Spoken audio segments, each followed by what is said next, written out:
അവിടെ നീ പോയി നോക്കി വാ. അമ്മയും കുഞ്ഞമ്മയും ഉണ്ടോന്ന് നോക്കി വാടാ. അങ്ങനെ ഇപ്പൊ വേണ്ട, എന്നിട്ട് വഴക്ക് എനിക്ക് കിട്ടാൻ. പിന്നെ വേലവയിലിരിക്കട്ടെ.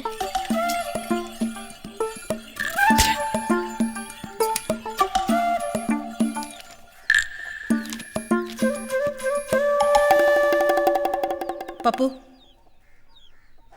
ഇവിടെ വാ. വെക്കേഷൻ ആയിക്കഴിഞ്ഞാൽ പിന്നെ വീട്ടിൽ കയറൊന്നും വേണ്ട അല്ലേ? എവിടെയായിരുന്നു ഇതുവരെ? ചോദിച്ച കേട്ടില്ലേ? ഇതുവരെ എവിടെയായിരുന്നു എന്ന്? ഞങ്ങള് ബണ്ട് കാണാൻ പോയതാ. ബണ്ട്? ചേച്ചി ചേച്ചി എന്താ? ദേ ചേച്ചിയുടെ ഓമന പുത്രൻ വന്നിരിക്കുന്നു. ഓ, സാറിങ്ങി എത്തിയോ?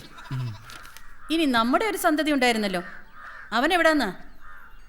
അവന് നിന്റെ കൂടെ ഉണ്ടായിരുന്നില്ലേ? അവനപ്പുറത്തേക്ക് ഓടിപ്പോയി. കഷ്ടി 1 മാസം കൂടി കഴിഞ്ഞാൽ റിസൾട്ട് വന്ന് എഞ്ചിനീയറിംഗിന് പോയി പഠിക്കേണ്ട ചെറുക്കനാ. എന്നാലോ ഇള്ളക്കുട്ടി കളിച്ച് നടക്കുക. എന്റെ അമ്മേ, എഞ്ചിനീയറിംഗ് കോഴ്സിന് പോവേണ്ടത് കൊണ്ടല്ലേ ഞാൻ ഈ ബണ്ടൊക്കെ കണ്ട് പഠിക്കാൻ പോയത്.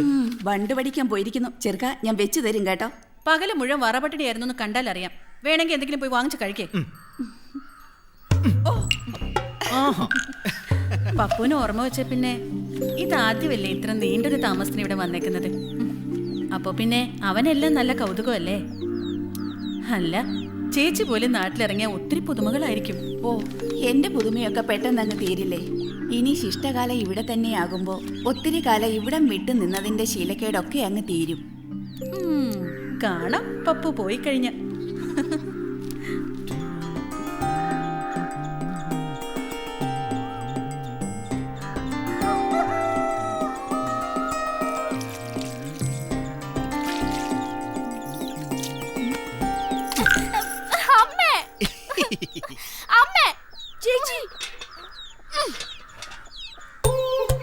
ഒരു പണിയുണ്ട്, കാണിച്ചു കൊടുക്കാം.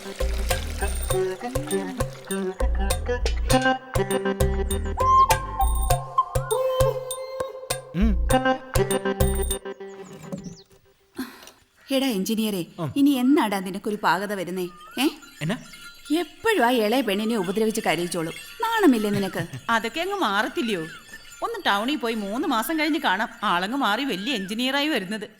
ഓ, മാറുന്നു.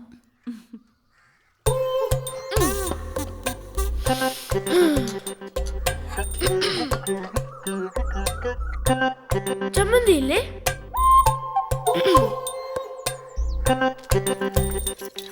ഞാനൊരു കാര്യം പറഞ്ഞേക്കാം, നിന്റെ കളി കുറെ കൂടി പോകുന്നുണ്ട്. എന്താ പരിധി ഇത്? ചേച്ചിയോട് ഞാൻ എപ്പോഴും പറയാറില്ലേ, കുട്ടികളെ അടിക്കേണ്ട പടി കൊടുത്ത് തന്നെ വളർത്തണോന്ന്. ഇതേ നോക്ക്. എടാ, അയ്യോ, ഇത്രയ്ക്കൊന്നും ഞാൻ ചെയ്തില്ല. ഇതൊന്നും എന്റെ പണിയല്ല കുഞ്ഞമ്മേ. ഇച്ചിരി വെള്ളം അവളുടെ മുഖത്ത് തളിച്ചു, അതേ ചെയ്തുള്ളൂ. ആഹാ, നീ ഒന്നും അറിഞ്ഞില്ലേ? ദേ എന്നോട് കള്ളം പറഞ്ഞോണ്ടല്ലോ. ഒരു കുടം വെള്ളം എന്റെ തല കമിഴ്ത്തി, പിന്നെ എന്നെ അടിക്കേ നുള്ളേ ഒക്കെ ചെയ്തു. കണ്ടോ കണ്ടോ അമ്മേ? വന്ന് പപ്പു, നിന്റെ വിളച്ചിലിച്ചിട്ട് കൂടുന്നുണ്ട്. അച്ഛൻ ഓരോ കത്തിലും പറയും നിന്നെ കണിച്ചമായിട്ട് പിടിച്ചോണേന്ന്. പനി പിടിക്കാൻ ഇനി ഇത് മതി.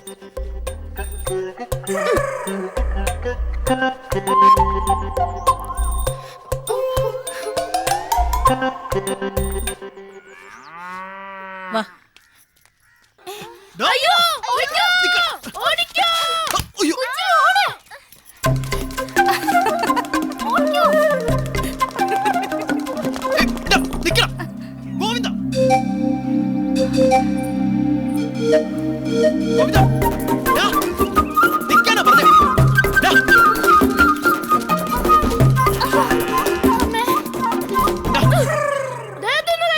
എന്തിനാ ഇനി ഓടാനാ? ഓടുകയില്ല, ചാടുകയില്ല, വിട്ടു നോക്ക്, അപ്പ അറിയാം.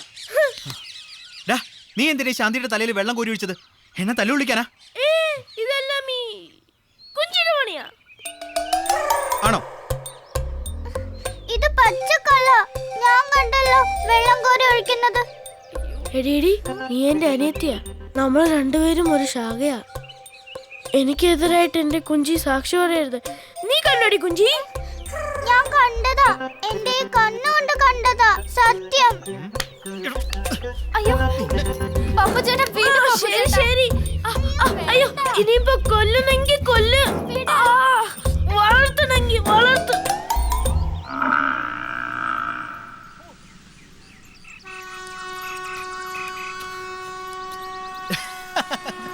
അയ്യേ. എന്താ വലിയൊരു പരിഹാസം? ഏയ് പരിഹാസമൊന്നുമില്ല. ഇപ്പോഴും കൊച്ചു പിള്ളേരെ പോലെ കുമിള ഉണ്ടാക്കി നിൽക്കുന്ന കണ്ടപ്പോ ചിരി വന്നു പോയതാ. ഓ ഒരപ്പൂപ്പൻ വന്നിരിക്കുന്നു. ഞാൻ കണ്ടു വലിയ എഞ്ചിനീയർ ആകുമ്പോ ഒന്നാള് പാവം പിള്ളേരെ ഇട്ട് ഓടിക്കുന്നത്. ആഹാ, അങ്ങനാണേല് ഇയാളൊരു കുമിള ഉണ്ടാക്കി കാണിക്കും, എന്നിട്ടാവട്ടെ വാചോടി. ഓ അതാ അത്ര വലിയ പാട്. ദാ പിള്ളേരെ നോക്കിക്കോ, നമ്മുടെ പപ്പു ചേട്ടനിതാ ആരും ഇന്നേ വരെ ഉണ്ടാക്കിയിട്ടില്ലാത്തത്ര വലിപ്പമുള്ള കുമിള ഉണ്ടാക്കാൻ പോകുന്നു. നോക്കിക്കോ, എല്ലാരും ഒന്ന് കൈയടിച്ചേ.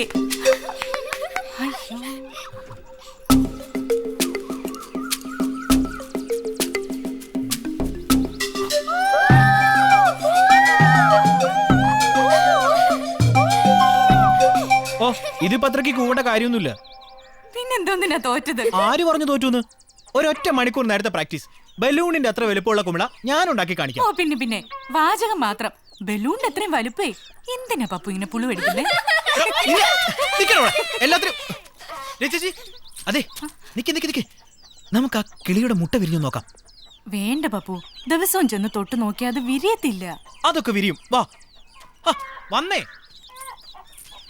പപ്പുസേ, മനുഷ്യന്റെ മണം അടിച്ച തള്ളക്കിളി തിരിഞ്ഞു നോക്കൂല. തള്ളക്കിളിയും തിരിഞ്ഞു നോക്കും, തന്തക്കിളിയും തിരിഞ്ഞു നോക്കും. ഏയ് വേണ്ട പപ്പു, ദോഷം ചെയ്യാൻ എന്താ ഒരു ഉത്സാഹം. ഓ പിന്നെ അയ്യോ നീറ്. പപ്പു വേഗം വേഗം ചാട്. ഓ കേട്ടിട്ടില്ലേ, മൂത്തൊരു ചൊല്ലു മുതു നെല്ലിക്കാന്ന്. ഞാൻ പറഞ്ഞില്ലേ, പിന്നെ ഞാൻ പറഞ്ഞതാ ഇതിൽ കൂടി ചെകയാൻ പോണത് ദോഷമാണെന്ന്. ഇപ്പൊ എന്തായി, കിട്ടിയില്ലേ? ഇവിടെ നീറും കടിച്ചു. എന്താ റിസൾട്ട് അറിയുന്നേ? അടുത്തു പോയി. എഞ്ചിനീയറായി ഇവിടെ ഞാനൊരു പാലമൊക്കെ പണിത് ഞങ്ങൾക്കൊക്കെ അതിലൂടെ നടക്കാനുള്ള ഭാഗ്യം ഉണ്ടാവോ? അതൊക്കെ കണ്ടോണം. ഓഹോ, അയ്യോ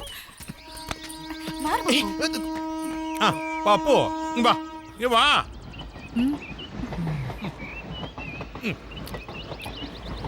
അപ്പോഴ് കഴിഞ്ഞ ദിവസം പപ്പുവിനോട് ഞാൻ ബോർഡറിൽ ഞങ്ങളുടെ റെജിമെന്റ് പുഴ മുറിച്ച് കടന്ന കാര്യം പറഞ്ഞില്ലായിരുന്നു? അപ്പുറത്ത് ശത്രുക്കൾ ഒളിച്ചിരിപ്പുണ്ടെന്ന അറിവോടെയുള്ള ആ ആക്ഷൻ. അതെ, പിന്നെ ഞാനൊന്ന് വായിച്ചു നോക്കിയപ്പോൾ അത്ര പോരാ. അത് ഞാൻ വേറെ രീതിയിൽ എഴുതി ഒപ്പിച്ചു. പപ്പുവിനെ ഞാൻ ഇപ്പോൾ വായിച്ചു കേൾപ്പിക്കാം. അയ്യോ മാമ, അത് പിന്നെ ഇന്ന് എനിക്ക് വല്ലാത്തൊരു തലവേദന, അതുകൊണ്ട് കേൾക്കാൻ ഒരു മൂഡില്ല. ചിലപ്പോ ഇത് വായിച്ചു കേൾക്കുമ്പോ നല്ല മൂടാവും. രാജ്യസ്നേഹത്തിന്റെ കഥകൾ കേട്ടാല് ആരും ഉഷാറായി പോകത്തില്ലേ? എന്റെ ഈ പുസ്തകം ഒന്ന് പുറത്ത് വന്നോട്ടെ, പിന്നെ പപ്പുവിനെ പോലെയുള്ള ചുണ കുട്ടന്മാര് പട്ടാള റിക്രൂട്ട്മെന്റിലേക്ക് അങ്ങ് ഇരച്ചു കയറും.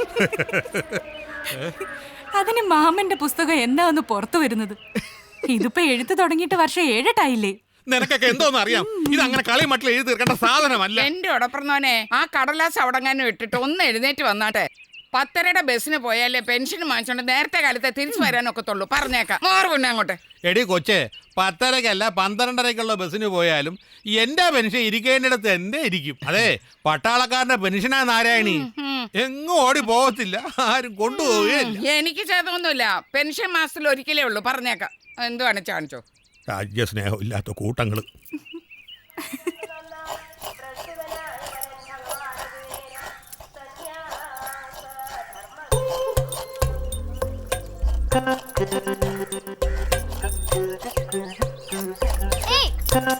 അമ്മേ ഇത് കണ്ടോ?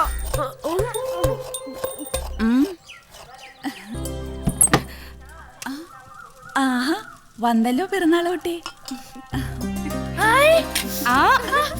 അവന്റെ ഒരു നോട്ടം കണ്ടില്ലേ? ഒരു തുള്ളി പൈസ അവൻ ഇന്ന് കൊടുക്കല്ലേ? പൈസ കൊതിയൻ. രതി ചേച്ചിയുടെ എത്രാമത്തെ പിറന്നാളായത്? ഇന്ന് പിറന്നാളാണ്, പ്രായം പറയാൻ പാടില്ല. ചേച്ചി നീ തന്നെ അങ്ങ് വെച്ചു കൊടുത്തേരും മോളെ, അല്ലെങ്കിൽ ഇനി അതിന്റെ പേരിൽ അടിയും പിടിയും കരച്ചിലും ബഹളവും ഒക്കെ ആവും. എനിക്ക്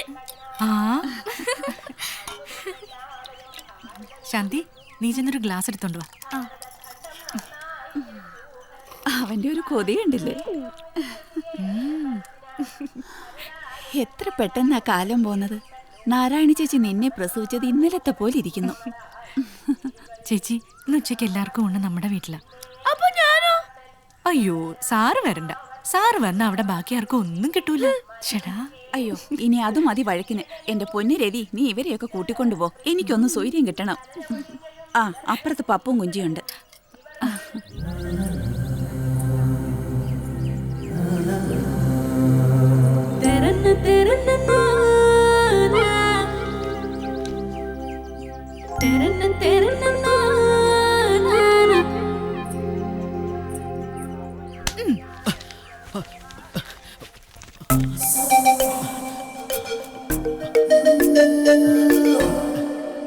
വാ പുള്ളിക്ക്.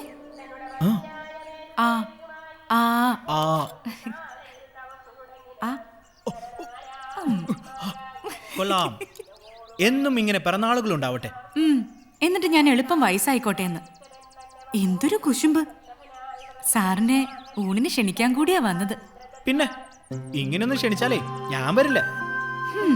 പിന്നെ എങ്ങനെയാ തമ്പ്രാനെ ക്ഷണിക്കാൻ വരണ്ടേ? പല്ലക്ക് കൊണ്ടുവന്ന് എടുത്തോണ്ട് പോണായിരിക്കും. ആ പല്ലക്കിലോ മഞ്ചലിലോ തോളിലോ എങ്ങനെയാണേലും കുഴപ്പമില്ല. അങ്ങനെ ഇപ്പൊ വരണ്ട. ഓ വേണ്ടല്ലോ. പപ്പുവിനെ ഞാൻ കൊച്ചുനാളില് കുറേ എടുത്തോണ്ട് നടന്നിട്ടുണ്ട്, അറിയാമോ? ഞാൻ കൊച്ചായിരുന്നപ്പോ എന്റെ ഒരു പല്ലൊടിഞ്ഞു പോയി. പപ്പുവിന് ഓർമ്മയുണ്ടോ? അന്ന് എനിക്ക് 10 വയസ്സ്, പപ്പുവിന് 2. നമ്മളെല്ലാം കൂടെ കുന്നിന്റെ മുകളിൽ അമ്പലത്തിൽ തൊഴാൻ പോയി. എനിക്ക് പപ്പുവിനെ എടുക്കണം. പപ്പുവോ ആരെ കൊണ്ടും എടുക്കാൻ സമ്മതിക്കത്തില്ല. ഒടുവിൻ ഞാൻ തൂക്കിയെടുത്ത് പടി കയറുമ്പോഴുണ്ടല്ലോ, ദാ കിടക്കുന്നു രണ്ടും കൂടെ തടുപടാന്ന്. എന്റെ ഒരു പല്ല് ഡിം. അല്ല അന്നൊക്കെ എന്ത് നല്ല കുട്ടിയായിരുന്നു. അത് പിന്നെ ആ ആ അയ്യടാ. പിന്നെ ഉച്ചയ്ക്ക് നേരത്തെ വരണേ.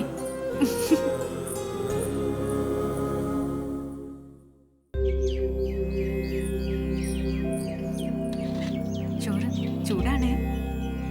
അല്ല നമ്മുടെ പപ്പു എന്തിയാ കണ്ടില്ലല്ലോ? അവൻ ആ കണ്ണാടിയുടെ മുമ്പിൽ നിൽക്കുന്ന കണ്ടു. ആ ഈയിടെയായിട്ട് അവൻ അങ്ങനാ.